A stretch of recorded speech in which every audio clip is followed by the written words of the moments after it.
I'm going to go over our agenda a little bit, and then I'm going to make us big on the screen so you can see our faces better. But actually, we're going to do some introductions. We're going to talk about why we're really excited to have you here, some outcomes that we really want this to be really valuable for you. We're going to talk about why supplementing is important, some speed to money, accelerating your sales and revenue cycle, and then using JobNimbus and X Build to streamline this process, and then just a bit about the data you need to have. Let's just do some introductions. Why don't you go ahead? Yeah, I'm John. First off, thank you. You're welcome. To JobNimbus, thank you, Sancha, for letting me be a part of this, and letting us talk a little bit about the future in construction and supplementing specifically. This is a massive deal for contractors, and so thank you guys for making this a reality. Thanks for coming. Yeah, anytime. I'm always welcome here in Salt Lake, I think. You are always welcome. I got you the got the sweater.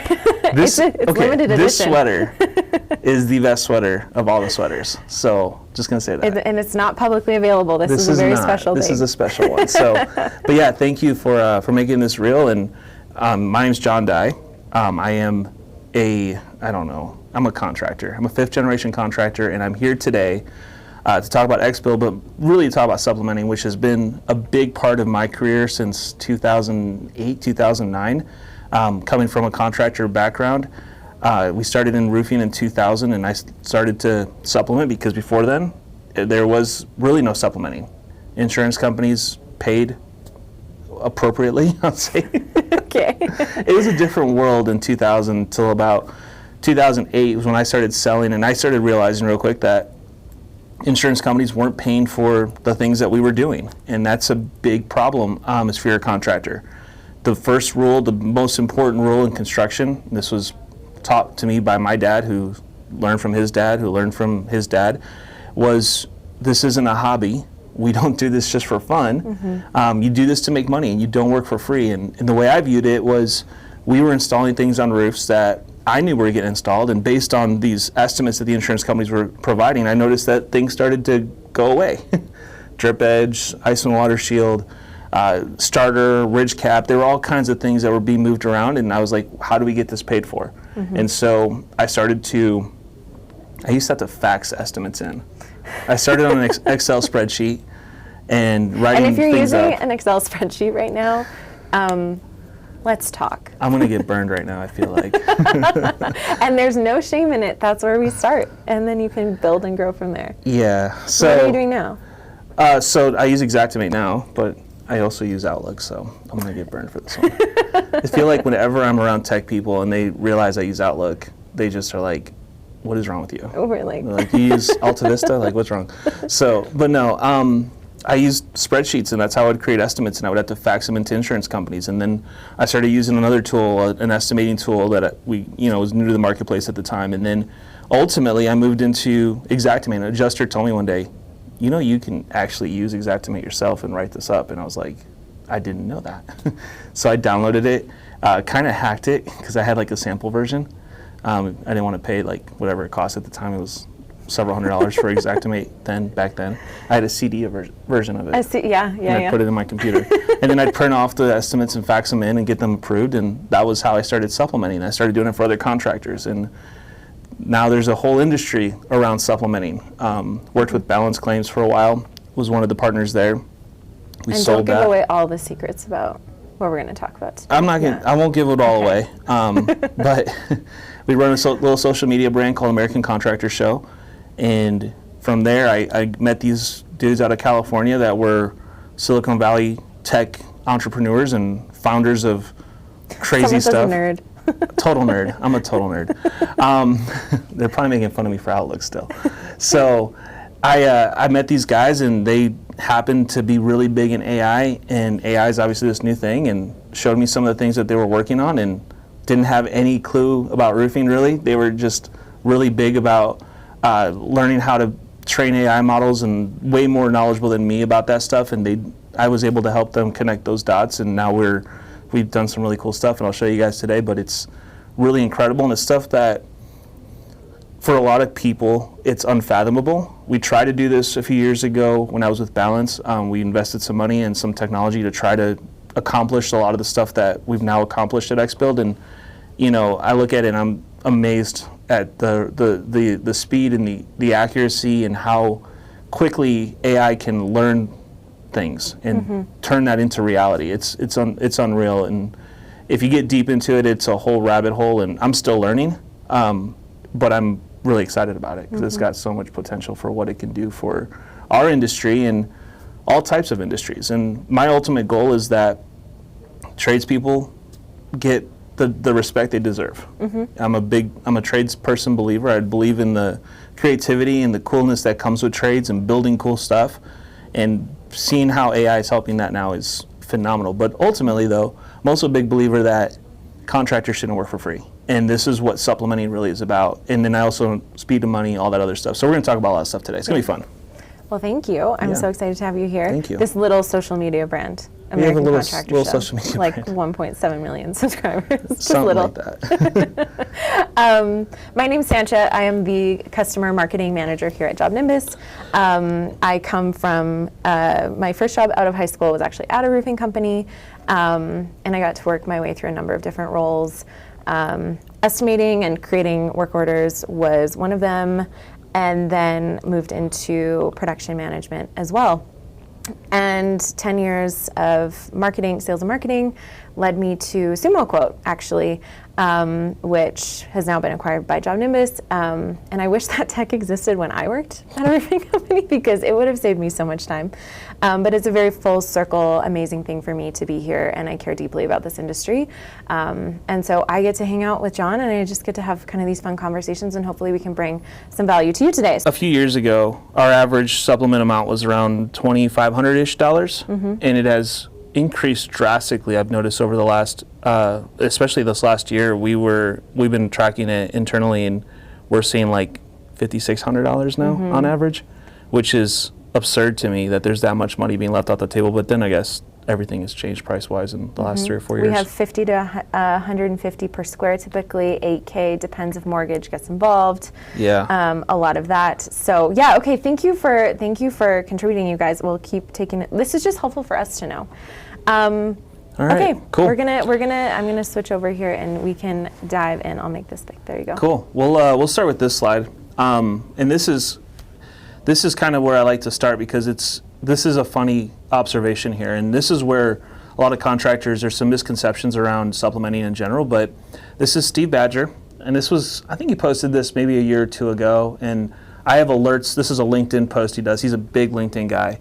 And a lot of these attorneys, especially on the insurance side, are big-time LinkedIn guys, and they're pretty fun to follow. So I have alerts that every time Steve posts anything on LinkedIn or a few other guys, I get alerted. So I always read his stuff. But this one was interesting because it directly related to supplementing. But this is what the insurance companies think about supplementing. And so they basically said, everyone knows how I feel about supplement companies. I don't like them at all. I tell my clients they have no obligation to speak with them, his clients being insurance companies. Most are professional estimate writers who juice up a contractor's previously agreed estimate with additional creative line items. They then call the insurance company pretending to be the contractor who did the work and try to increase the claim value, and they do this on a contingency fee. They take a percentage of the increase in claim value, meaning that the more juice they can squeeze from the insurance company, the more money that they make. So that ain't right. With that said, though, he says, I 100% support a real brick and mortar contractor who actually did the work asking to be paid for supplemental items that it completed in performing the work. Those should always be considered and when the work was done and necessary and completed, but that's entirely different than these supplement companies whose sole objective is to juice up a claim for their own financial gain through creative estimate writing. This is where we get into understanding what insurance really is. And I tend to have a little bit of a different approach when it comes to supplementing, when it comes to the mindset around supplementing. A lot of contractors get really, really aggressive when it comes to insurance companies and how they operate. I was an adjuster at one point. I ran several hundred claims in Florida after Hurricane Irma, and it kind of gave me a different perspective into that side of the industry, and it taught me a lot about what they think about supplementing and how it works. But I also learned about how this is all structured from an insurance perspective. And so I always start with this statement, and this is kind of an understanding of this is a B2B transaction. The person that's actually paying you typically is an insurance company, and so you have to treat this completely different. And if you know anything about B2B sales, it's a whole different ball game. For those of you that do commercial, you probably understand this. It's relationship driven. It's understanding the other party's needs and what they need in order to accomplish their goals. And that's what leads to a nice transaction. And so when I go through this stuff, I started to understand it as an adjuster. Because the first time I wrote claims, I wrote my first 5 estimates as an adjuster, and I thought, there's no way anyone's going to ever supplement these. It was an emergency license right after Irma. And so they just handed me like 300 claims and said, go to work. And I was like, okay, I don't know how to do this, but I'll go do it. I've been on enough adjuster meetings where I should know how to inspect a roof. So I go out, I start taking photos, I get measurements, and I write up these estimates, and they are the best estimates that have ever been written, okay? Not trying to. Anyway, so I write these estimates, I send them in. I get an email back from the desk adjuster, from my boss essentially. And he says, hey, he's like, I got your estimates, you need to rewrite them. And I'm like, rewrite them? Why would I rewrite them? They include everything that I know a contractor is going to need to get this job done. I'm the adjuster on this job. I should be able to write these correctly. I go down this whole list. He goes, have you not looked at the guidelines, is what he said. And I said, what in the world is a guideline? I didn't have a clue what a guideline was. He goes, well, we sent you an email, and it has a bunch of PDFs in it. And in that PDF, there are guidelines as to what you're supposed to pay depending on the carrier. I worked for 3 carriers at the time. I was an independent. And the firm I was with had these contracts with these carriers, so they had 3 different sets of guidelines. Well, I'm not very good at opening my emails, so I didn't see those. So I went back and looked through them and realized that these guidelines were basically what I could and couldn't pay for on a job. And my options as an adjuster were basically, you write it according to guidelines, or we're basically not going to give you any work. And we have to rewrite your stuff anyways and pay someone else to do it, so you're not going to get paid. And it was like this whole big thing. And you're an independent contractor. I've already spent thousands of dollars on Airbnbs at that point, fuel, all this time. I'd already left, gone to Florida. I was out there doing stuff very inefficiently at the moment because I had no idea what I was doing. So all these things that, I ended up in the back of my head, and he's like, listen, John, you have to write your stuff this way. You got to set your macros accordingly. When you see roofs, this is how you have to write it. And I fought it, but I ultimately had to do it the way they did it. And I did it blindly. Most adjusters and most contractors have no idea why these guidelines are in place. But remember, this is a B2B transaction. I think a lot of people forget that insurance companies are businesses. I mean, contractors, you guys are businesses as well. There's something called profit, there's margin, you got stakeholders involved, and with your insurance company, you have a whole different set of stakeholders. You're talking tons of regulation, government checking in on everything that you do. You have shareholders. You've got all these, people that are investors in the company that are watching everything. They cannot just blow money. And so, a few years later, I'm teaching classes, doing my Art of the Supplement at the time, and I started to see that insurance companies were sending people to my classes. And I thought, well, that's kind of weird. Why am I getting these people that come with insurance company email addresses? And so finally, after one of the classes, and I kind of figured out who they were during class, and I pulled one of them aside and said, hey man, I'm like, just curious, what'd you think of the class? I'm ultimately trying to figure out why are you here, right? And come to find out, they were sending these guys that were basically SIU department people. And I didn't know what SIU meant, but what it stands for is Special Investigative Unit. And they are former FBI agents, former law enforcement, that now work for insurance companies, and I didn't know this, but they're kind of required by law in some states that they have to have these SIU departments. And they're basically looking for fraud. They're looking for carrier or insurer side fraud, so homeowners, auto owners, whoever's trying to commit fraud. They're trying to protect the interests of the insurance companies, and that's what they're there for. So he was really kind. He said, it was a great class, because I don't teach people how to commit fraud. I teach people how to get paid for what they do. And so he said, no, actually, I like the class. And so we got to talking. Through the course of this conversation, I start to learn what insurance companies consider fraud and what these guys are actually doing. And so I want to take just a minute, and I want us to put ourselves in the mindset of an insurance company for a second. We're not going to be the desk adjuster yet. But okay, you can, not yet. we will in a second. But we want to put ourselves in the mindset of an insurance company. Okay, you're the CEO of an insurance company now. You're not a roofer. You're an insurer. Your job is to pay out claims out of the company reserves if they're legitimate, right? Someone has to investigate if this claim is legitimate and what actually should be paid. Now, SIU's going out and they're looking at jobs that contractors do. Okay, they're checking in, they're looking at what's going on, they're pulling data sets. So let's pretend that they pull a data set, and I've worked tens of thousands of claims in my career. We all know that every now and again there's a contractor that doesn't replace the drip edge, or there's a contractor that reuses the step flashing, or doesn't replace the ice and water shield, or uses 3-tab shingles for ridge cap, or for starter. I mean, there's a million different ways, and then it goes into the waste. And they have an example of this occurring within the industry. They know that there are contractors, and they might be unscrupulous, but they're doing this stuff, and they're doing it maybe not in large numbers, but it exists.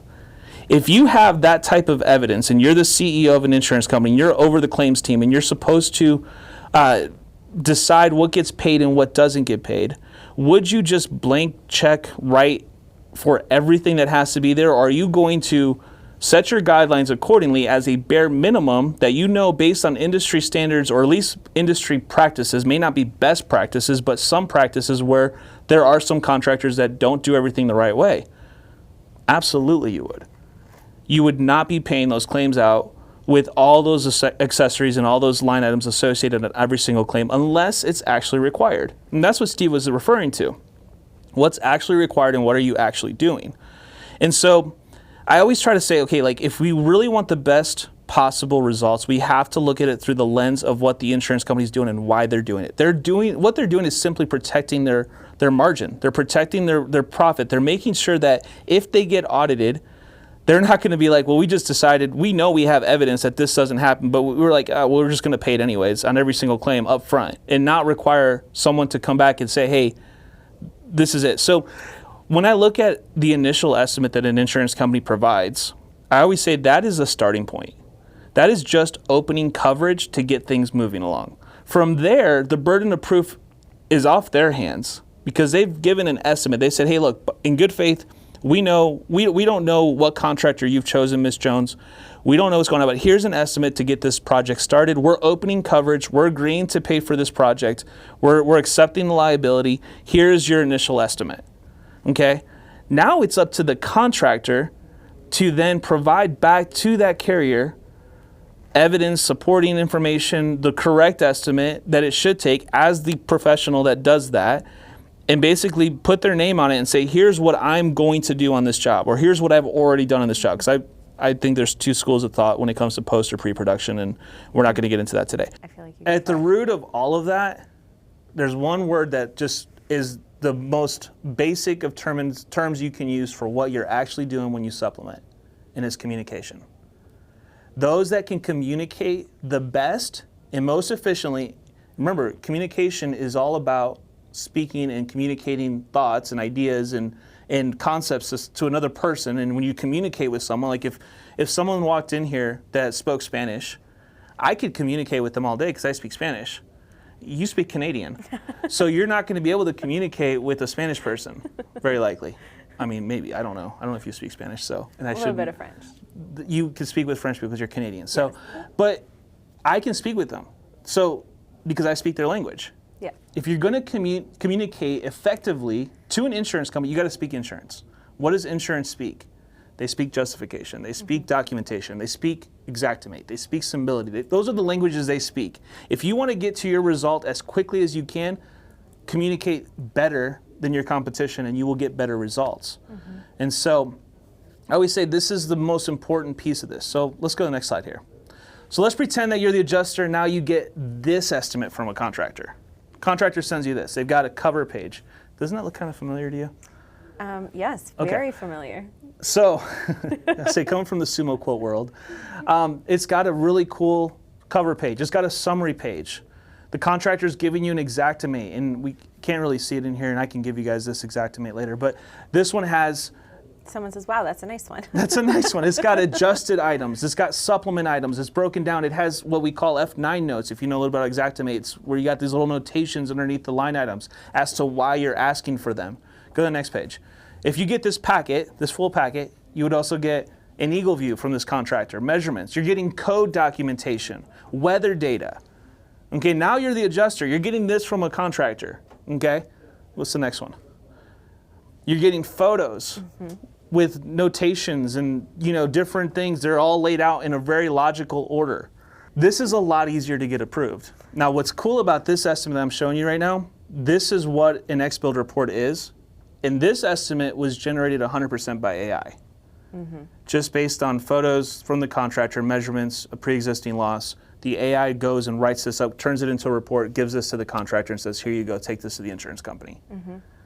That, and by the way, we can write those in as little as 20 minutes now. Sometimes they take longer, it depends, but we had one get turned around in 20 minutes. We just ran some new models. We can run one of those now in like 12 minutes, but we're gonna release that in probably 30 days.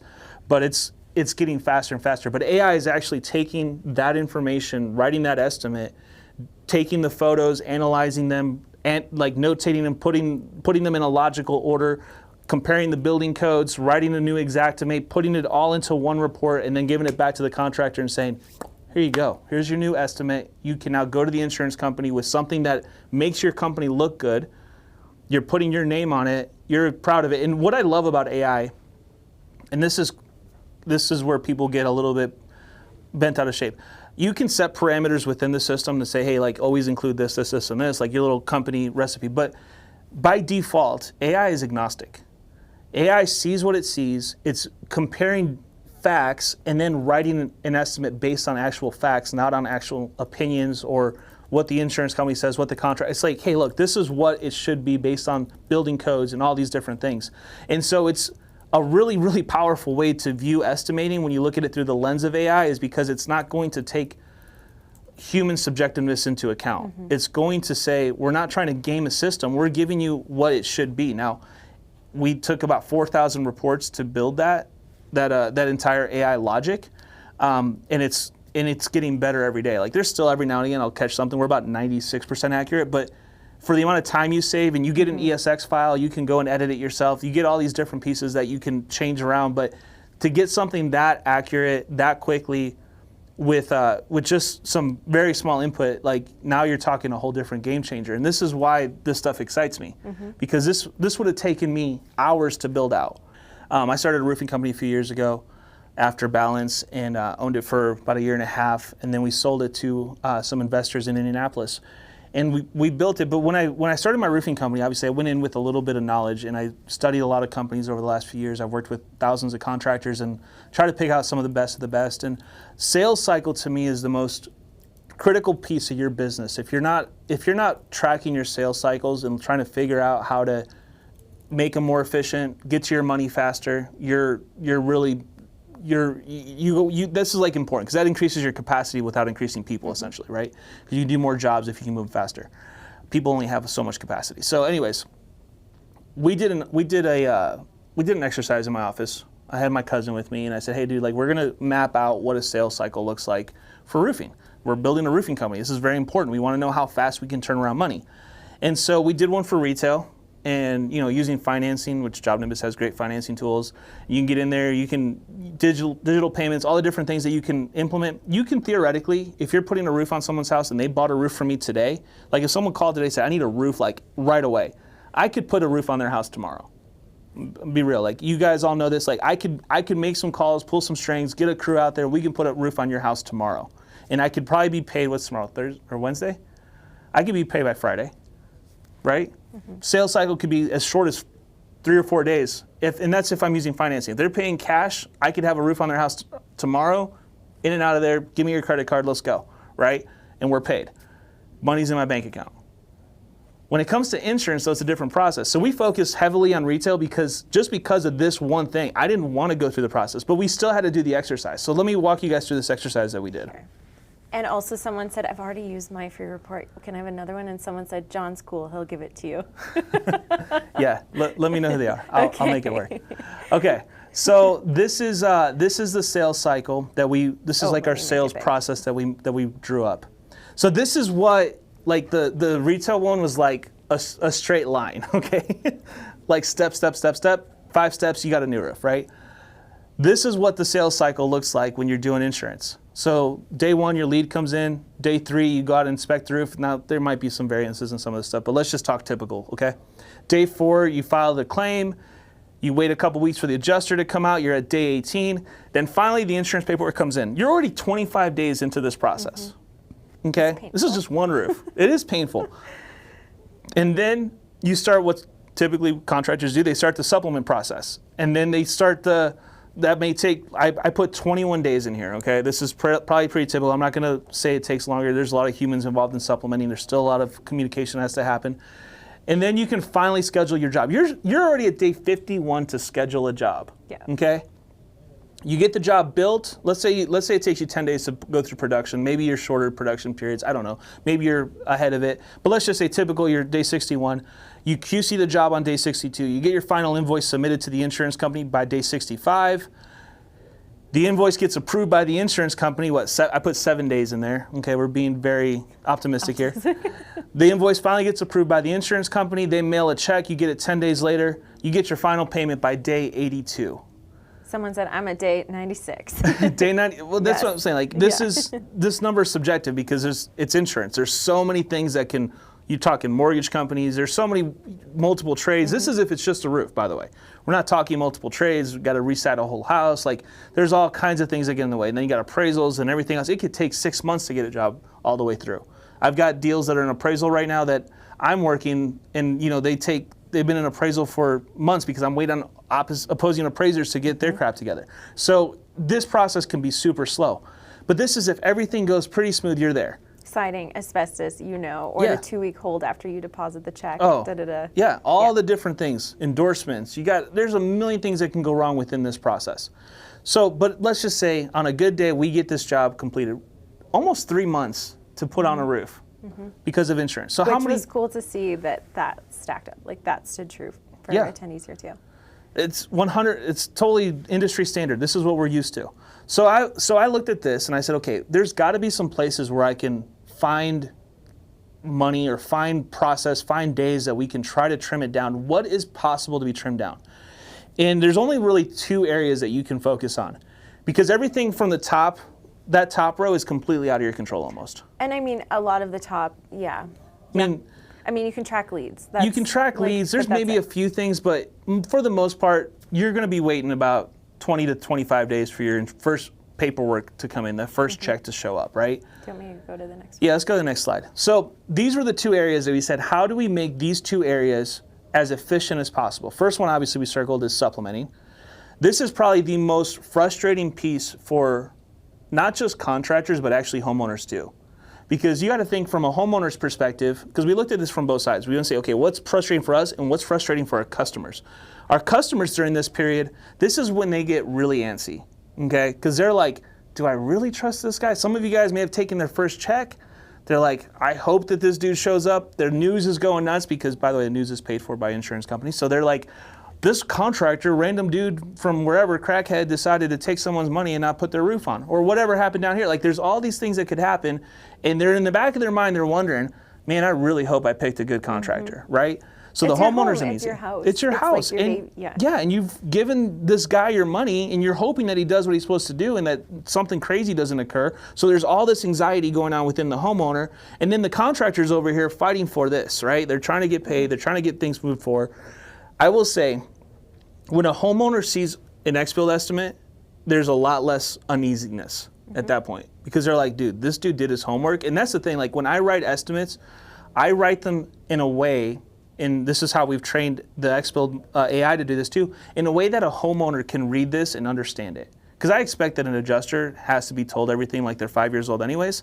So a homeowner should look at it and be like, well, this makes total sense. Like, I should have all these things on my roof. You're educating the homeowner. You're educating the homeowner and the insurance company. So it's reducing anxiety level on them, and then it's also speeding up your money because you're giving all that data up front. You're not wasting your time. You're being thorough. So it should hopefully shorten the amount of time it takes to get your supplements approved so that you can move the process forward. Now, this other circle that I put in here too, this is kind of a side note, but this is another area too that if you got really good at a lot of the tools that you guys have, you can really shrink that period as well, like with payments, with processes. Getting automations. We've got a mix of attendees in here. We've got JobNimbus customers. We have people who aren't. So this is obviously like, I am biased because I work for JobNimbus, but there is a reason why I get excited about our platform, and it's because it is designed to automate a lot of those things, like with text to pay, invoicing, especially when it comes to like upgrades and things like that. Totally side note on this. I sold some roofs last summer, and I was here for an event, and the team upstairs, Mitch and his team, got me hooked up with the JobNimbus account. And I went back to Colorado. I was selling for Paul Reed. And I said, I'm going to put all of my jobs through JobNimbus. And the biggest reason I did it was because I wanted the text automations.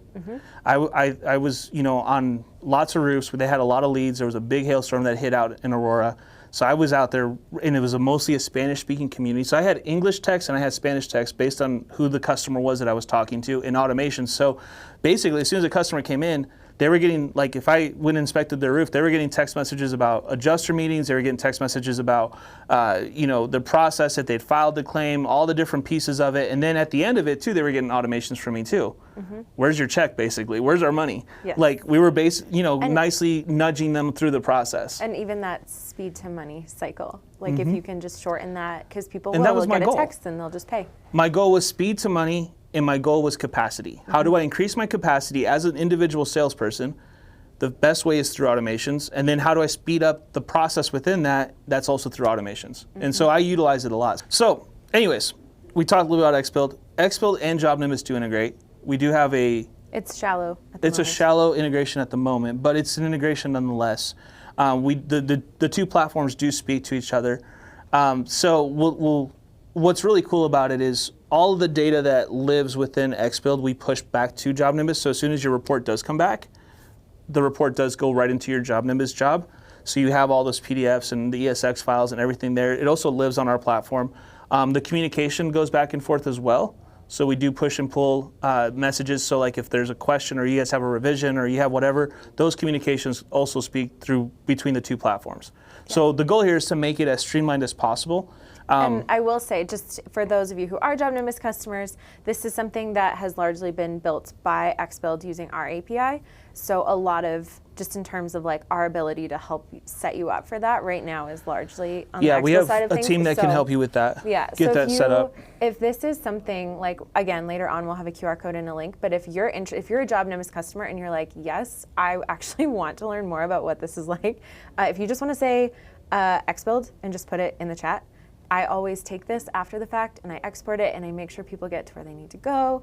Again, those of you who are asking about like recordings, yes, we will send you a recording, and we'll get to questions here in just a few minutes. And just raise your hand and say X Build in the chat if you're interested. And we're customers of both.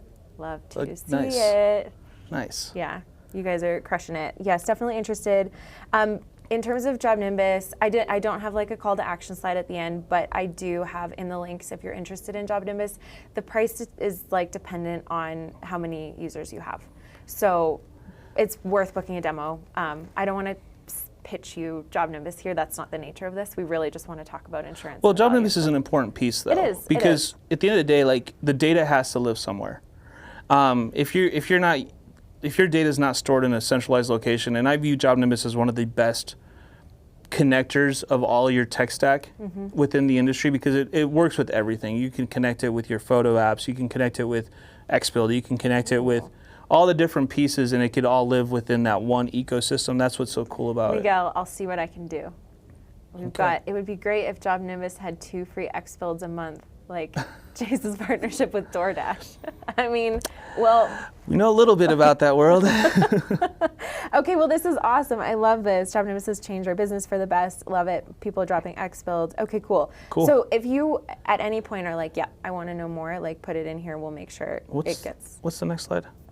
We're going to, I think we're just going to chat about, well, this is kind of what we've just said. Like, JobNimbus helps automate the homeowner experiences too, for sure, through those like automations. So say you have updates about the insurance process, you can really like hold their hand. And yeah, JobNimbus contractors are able to store that important data, just exactly like you were saying, to ensure that this success. And then you were kind of just going to touch on the data you need. Really simply, like for what X Build needs to really be as accurate. So remember AI, if anyone here uses AI, I will say like ChatGPT has changed the world in so many ways, the way people interact with technology. I have learned personally that I have become really good at learning how to ask the right questions. Yes. Because if you ask ChatGPT like something very generic, it's going to give you a very generic answer. But if you get really detailed and say, hey, based in this context and on these types of situations, and give me the top 5 ways I should be able to do this, whatever thing, it's going to give you a very detailed answer rather than you saying, like, how do I make a peanut butter and jelly sandwich? It's just going to be It's prompt engineering. It's prompt engineering. And it's the same thing with our systems. The AI it can't read your mind yet. Yet. No, I'm not. I've no knowledge to that's possible. So, but at the end of the day, like it's going to rely on your data inputs. The more data you give it, the better it is. If you give it, which by the way, it connects with photo apps and different things. So like you can give it a company cam link, for example, and it'll pull all the files. You don't have to upload each photo individually. There's a lot of smart ways to get data to us. But the better you guys are at collecting data in the field, the better that the AI is going to be able to write an estimate. I'd say that the biggest failure points that contractors have when they use X Build is they're not giving us the right data. And we're having to go back and say, hey, this is what the AI has done because it's based on what you've given it. It doesn't have the full context. Can you give us a little bit more context and we can rewrite it again to make it better? And that's usually where people have to learn how to collect data. And so getting the right data over, we don't require a pre-existing loss. We can write with just photos and measurements. We do accept any type of measurement report that's on the marketplace. It could be GAS measurements, it could be hover, it could be roof scope. Hover, yeah, it could be any type of, as long as just give us the PDF and the AI can extract the measurements off that PDF. It does need the full measurements. Some people give us like the light version, like EagleView's quick squares or whatever they have, that doesn't give us like the complete measurement report. It's kind of hard for us to figure out valley links if we don't know what the valley links are.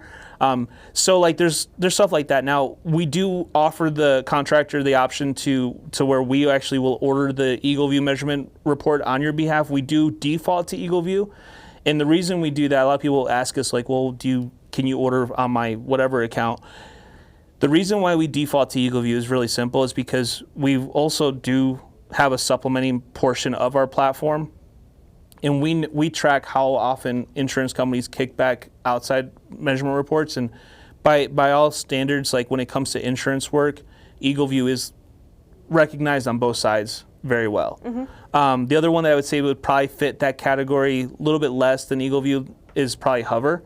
And so I always just say, like, if you want a good experience, those are the top 2 measurement reports that will get you through. The last thing you want is for an insurance company to kick back your estimate and be like, well, you gave us this roof report and we don't trust it and recognize for it. less of it's subjective. So if we go in with EagleView, we have a better shot at just pushing that thing through and getting it approved quicker. So that's been our take on that. But you don't have to use EagleView though. You can use whatever measurement reports you want. It's the system's agnostic to that.